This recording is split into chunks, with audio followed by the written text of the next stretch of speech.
Na hii kazi ni rahisi. Hii kazi ni rahisi. Hii kazi ya kufukuza Kasongo, muulize mimi. Mimi ndio nilimweka kwa hiyo kiti. Na nitasaidia nyinyi kumtoa. Unajua kujenga ni kazi mingi. Kubomoa ni rahisi. Tubomoe tusibomoe. Tubomoe tusibomoe. Hii kazi ni rahisi. Hapa Omugusi mfunge chini ya Matiang'i. Na mpatie ruhusa akafunge Homa Bay, akafunge Migori, akafunge Kisumu, akafunge Kuya. Mtampatia ruhusa? Mkifunga hapa Nyanza, Kalonzo amefunga Eastern na huko Pwani. Si ndio? Huyu George Natembea na Eugene Wamalwa na Cleophas Malala wamefunga Magharibi. Huyu kijana Babu Owino na Sifuna na mimi tunafunga Nairobi. Si ndio? Pale Mlimani mimi na Martha Karua na Justin Muturi tumefunga. Hii mtu atapitia wapi? Atapitia wapi? Jenzimbo. Jenzimbo. Nyinyi ndio dawa ya Kasongo. Mumechukua vitambulisho. Mumechukua kura. Nyinyi Genzi, kazi yenu ni kupiga kura, alafu kupiga picha resort na kupeperusha katika Jamhuri ya Kenya. Si ndio? Hi cousins. Welcome ladies and gentlemen, and thank you very much for your great support you are providing to us. So the state used to think that if they manage Rigathi Gachagua, then they have managed the popularity of one term in the country. Because you know, Rigathi Gachagua is the man who introduced the one-term movement in the country. And that is after he was impeached by the current government because of some one or two reasons, claiming that he is tribal. And they used to do that thinking that they are managing the one-term movement. And remember, they even blocked Rigathi Gachagua from having access to Oderakang because they knew very well if Rigathi Gachagua gets the chance to interact with the people, he can charge the masses, and the masses can go against William Ruto. So with them, the state had already made Nyanza very hostile for Rigathi Gachagua, which he was not even able to visit. The same is the way the state had made the western region very hostile for Rigathi Gachagua. He couldn't visit western region.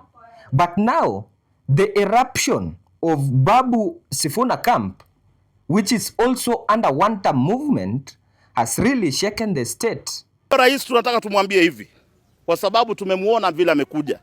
Ulifungulia pesa ambao ulipora nchi, ukawapa wale vijana ndo wanakimbia.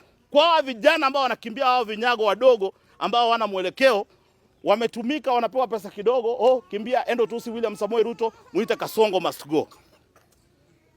Leo hii kwa serikali ya William Samoei Ruto, mama yangu, tukikaa hapa chini tukiulizana, serikali iliyopita ilikuwa ni serikali ya kabila mbili. Na nyinyi mnajua vizuri sana.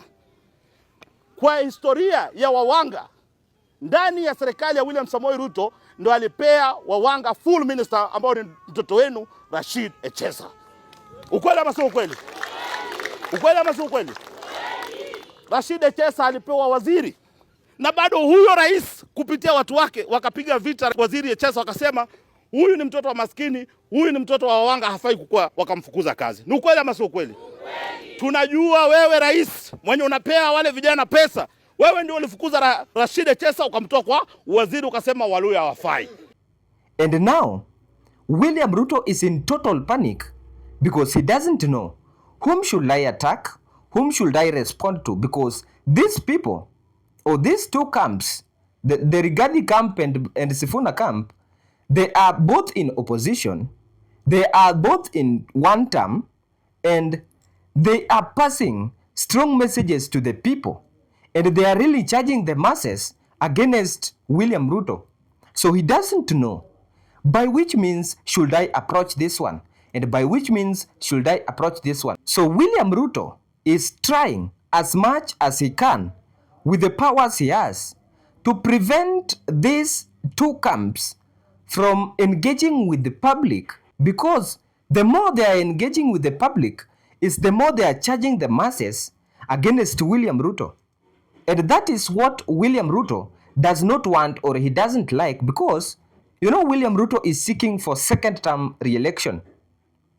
because he doesn't want to be judged according to or depending on the services he has delivered to the people. William Ruto cannot want to be judged on track record because he knows there he has already failed.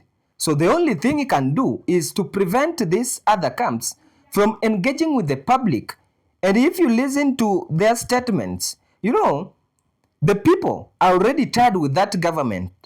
And the reason why the people are even getting more tired with the government is because of the leaders who are in power. Yes, that anger is brought by these leaders in power. You will agree with me. If you look at how they behave, if you look at how they talk, communicate to the people.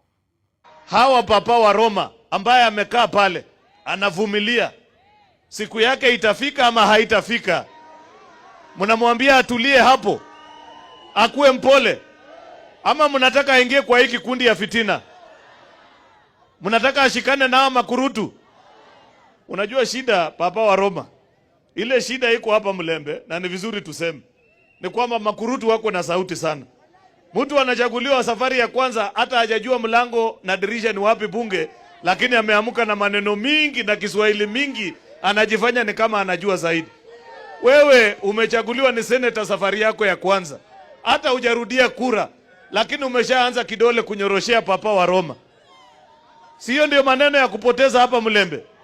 Mimi nawaambia, kama mnataka jamii hii isimame iwe kiti kimoja na mutawale taifa letu la Kenya, zoea kuzungumza kwa sauti. Zoea kuzungumza kwa sauti.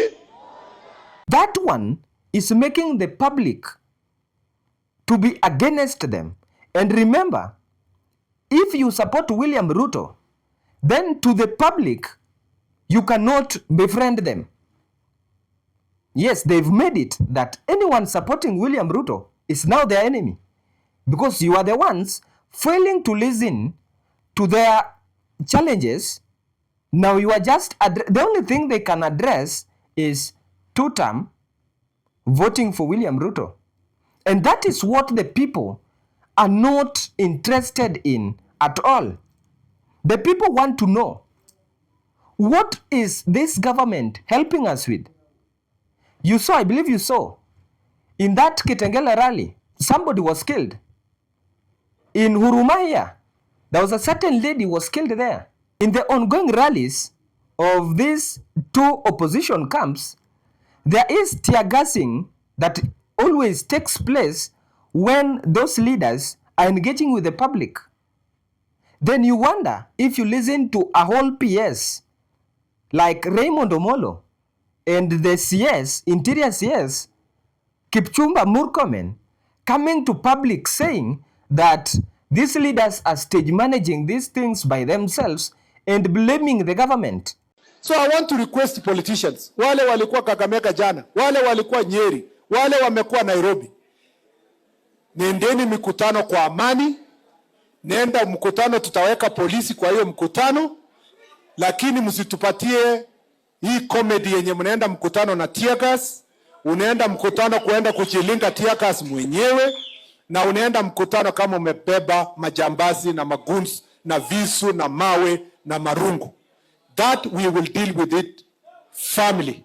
And I have no doubt in my mind, the IG has a responsibility to ensure yule mtu alikuwa anatupa tear gas jana ndio blame police officers. He must be searched and arrested for that kind of acts of trying to seek for sympathy and to incite the people of Kenya. That must be dealt with finality. And we will not allow anyone else, even those who are engaged in youthful misadventure, who are trying to misuse our young people, to take them to the streets to fight because of misadventures that will lead them nowhere. Those who are seeking cheap publicity, we will not allow you. And we will also not allow you to play reverse psychology on us. If you listen to them, you just realize there is a problem. The same Murkomen you're talking about, it says that the tear gas that was lobbed into the crowd, they said it came from you guys. You guys, Jeff, lobbed tear gas to yourselves. Jeff, do you know any place in this country where tear gas is manufactured. Government imports tear gas, correct? How can an ordinary citizen get access to tear gas if this citizen is not a member of the deep state? If this citizen is not a police officer? There were handcuffs which were retrieved, which we found from a citizen, and tear gas was thrown there also. How do you say and blame an ordinary Kenyan citizen to have access to tear gas that you keep as the CS? So you're saying it wasn't you guys? That you buy, that you import as a government. Where did these citizens get tear gas from if it is not from the police? So, and if it is from the police, why would the police have an intention to give an ordinary citizen tear gas? Is it not for destruction purposes? And that is what was happening yesterday. And you could see, we even saved those goons who came to attack us. Yeah. Jeff, us, we don't respond to evil with evil.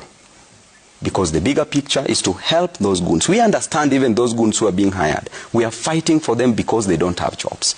We are fighting for them because they don't have the meal for the next day. We are fighting for them because their children lack school fees. We are fighting for them because they have no means. A youth in this country, Jeff, may want to die today as we speak. Yeah.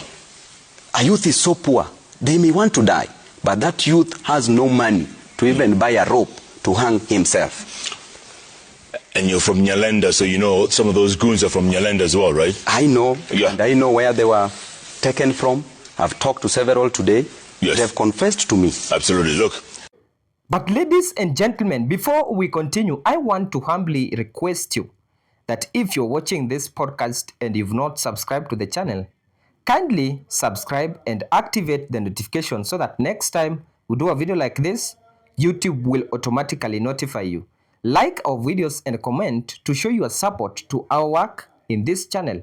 You can also share the video to reach many people. We will also appreciate. Now that is Babu Owino replying to the claim that they are the ones tear-gassing themselves and claiming or blaming the government. Now if you listen to such like statements, you ask yourself, where does the tear gas come from? If they are being imported, who handles them after being imported? And if there is someone or a body that handles this tear gas when imported, then who or which kind of people are supposed to be using them? Then if you try to trace it, you will see that the people that have access to this tear gas are the police officers. And if these police officers are the ones who are supposed to be using them, then you find a civilian with the tear gas. It means the police officer is the one who has given the person that tear gas. And the main reason or the purpose of giving the person that tear gas is to disrupt the rallies going on in the country. The political rallies, most probably of the opposition, because I've never seen where William Ruto is being tear-gassed. And that can tell you very well that the state is the one sponsoring the tear-gassing. Yes, that is what they are doing. And the more they continue doing this, is the more the people are getting angry. Because you remember, the incident in Kakamega, they were tear-gassed, but they never ran. They came back. You see? It means the people are already tired. And it should be shocking to the security team. According to how the youths are behaving, ukirusha tear gas anazima ama anarudisha, wanarushiwa hadi mawe. It can truly tell you that the people are very angry with this government. And if they can have that opportunity to vote twice, nakwambia, these people can vote more than even twice to ensure they send away this government to a place they don't even want to see it again. Because it is just a form of incompetence, and they are very inhuman that they cannot consider the interests of an ordinary citizen, but only know how to threaten the person. You even heard William Ruto telling the MCS that I hear you chanting one term. And if you chant one term, you will not be able to get pension after your retirement. What is that? The same to his Interior Cabinet Secretary, Kipchumba Murkomen, coming to tell us that if you chant one term, you will be jailed or fined 2 million Kenya shillings. What is that? Rubbish. Just exposing to us their incompetence in leadership. They know nothing about the seats they are holding in the government. And I even wonder how they qualified to be there. Someone like Kipchumba Murkomen, in a video, I saw him saying that it is true, the civilians have tear gas and they will start doing investigations. So which investigation will you do? Is there a supermarket where the tear gas is being sold so that we can go and buy it? You see? And if there is no place where the tear gas is being sold, then how did that civilian get access to that tear gas? Yet they keep on bragging, you see? They keep on bragging that they are the ones, They have, because they know they are the ones having that power, so they brag anyhowly. Because an ordinary citizen has no power to do anything to him. Ladies and gentlemen, the place the country is heading to, and according to how the state is behaving, you can really tell the one term is a reality. Through any means, I don't think if they can stop it, either by bribing or rigging the elections, that will even worsen it. Ladies and gentlemen, thank you very much for watching this podcast.